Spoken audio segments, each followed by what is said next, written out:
Number বিপদ সংকেতের মধ্যে দিয়ে কক্সবাজারের মধ্যে আজকে সারাদিন ঘুরবো। সমুদ্রের পাড়ে আমি আছি, আর ওয়েদারটা খুবই বাজে, মানে বৃষ্টি মেঘলা, সারাদিন ধরে বৃষ্টি হচ্ছে এরকম একটা ব্যাপার।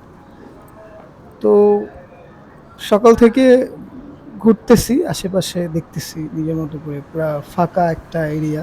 তো সমুদ্রের পাড়ে খুব বেশি মানুষজন নাই, কারণ যেহেতু বিপদ সংকেত, সেক্ষেত্রে এখন এটা একটা বিপজ্জনক এরিয়া বলা যায়। তো এই ছেলেটা এই ঘোড়াটা নিয়ে অনেকক্ষণ ধরে ঘুরতেছিল, ভালোই লাগলো দেখা। আর ঘোড়াটাও দেখতে খুব সুন্দর, অনেক বড়, রেসের ঘোড়া টাইপের, এই টাইপের ঘোড়া আর কি।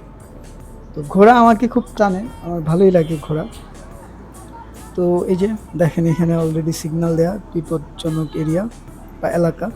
তো এই বিপজ্জনক এলাকার উপরে উঠে হচ্ছে মানে কাক বসে সমুদ্রের বাতাস উপভোগ করতেছে। তো পাশে এরকম একটা ঝাউবন, এই ঝাউবনে দেখতেছিলাম সবাই ক্রিকেট খেলতেছে, খেলাধুলা করতেছে, দেখে ভালোই লাগলো। এই এরিয়াতে না আসাই ভালো, বিশেষ করে সন্ধ্যার পরে আর কি। তো একজনকে দেখতেছিলাম, সে কি মাছের জন্য পোনা, সম্ভবত পোনাই সে সমুদ্র থেকে তুললো আর কি, জাল মেরে মেরে এই জিনিসগুলো গুছায় ওইখান থেকে বাঁচতেছে আর কি পোনা। সমুদ্রের পাড়ে আরও অনেক কিছু দেখা যায়, এই যে দেখতেছেন এগুলাকে কি বলে জানি না, শামুকের মতো আর কি, ছোট ছোট শামুক হতে পারে। তো মানে সমুদ্র থেকে ঢেউয়ের সাথে অনেক এসে জড়ো হয়, জিনিসটা দূর থেকে খেয়াল করলাম, প্রচুর এরকম আসে আর কি। তো এই জিনিসগুলো আবার এখান থেকে কুড়ায়, অনেকে কুড়ায় নিয়ে মালা বানায় বানায় বিক্রি করে, বেশ কিছু জিনিস বানায় আর কি, অলংকার টাইপের কিছু জিনিস বানায় ওগুলো আবার বিক্রি করে।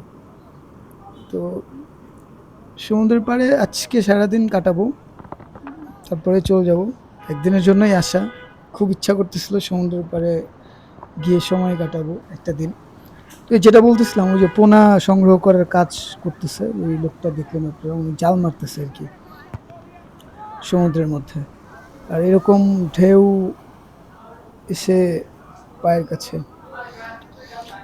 তো এখন ব্যাপারটা হচ্ছে খুবই, এর আগের ফুটেজগুলোতে দেখছেন ভাটা চলতেছিল, যার কারণে সমুদ্রের গর্জন খুব একটা ছিল না।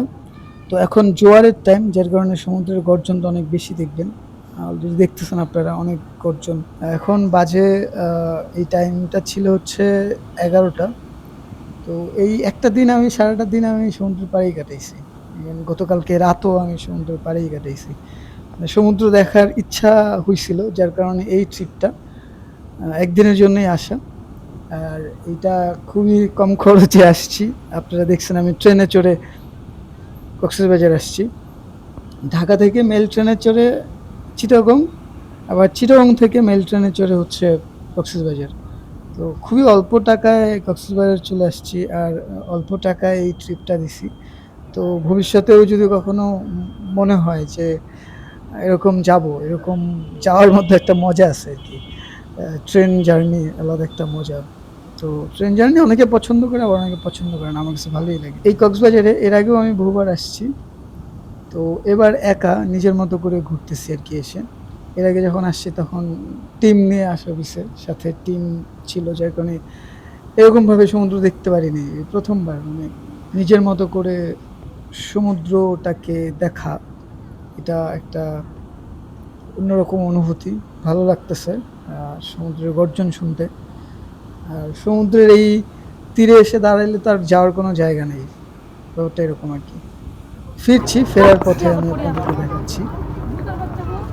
ইন্টারেস্টিংলি আমি হচ্ছে, ভাই এই রেল স্টেশনের নাম কি? এটা ষোলো শহর। আমি এখন 16 শহর রেলওয়ে স্টেশনে। এই ভাই ব্রাদারগুলোর সাথে আমার ট্রেনে পরিচয়, যাওয়ার সময় কক্সে। তো এখন ফেরার পথেও ভাইদের সাথে আমার দেখা হয়ে গেছে। এটা একটা লাখ, এটা হচ্ছে আকাশ শিল্পী গোষ্ঠীর হ্যাঁ ডিরেক্টর। ডিরেক্টর। এটা হচ্ছে বস, ওটা প্যাকেজ অনুষ্ঠানের বস, ও ডান্স করে। এটা মেকআপ আর্টিস্ট, এটা মেকআপ আর্টিস্ট এবং ডান্সার। ডান্সার ও ডান্সার, আপনিও ডান্সার ভাইরা এটাও ডান্সার, হ্যাঁ। উনি আর এটা dancer। হচ্ছে ডাক্তার। আচ্ছা ভাই হচ্ছে পেশায় তিনটা ডাক্তার। জিনিসের মালিক। ঠিক আছে ভাই, আল্লাহ হাফেজ আল্লাহ হাফেজ।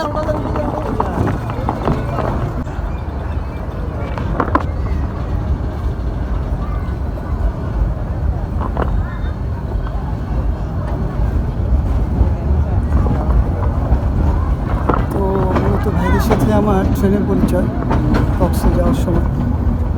তো তারপরে ফেরার পথেও দেখা হয়ে গেলো। অনেকক্ষণ সময় তাদের সঙ্গে ট্রেনে আড্ডা দিতে দিতে আমার সময় কাটলো।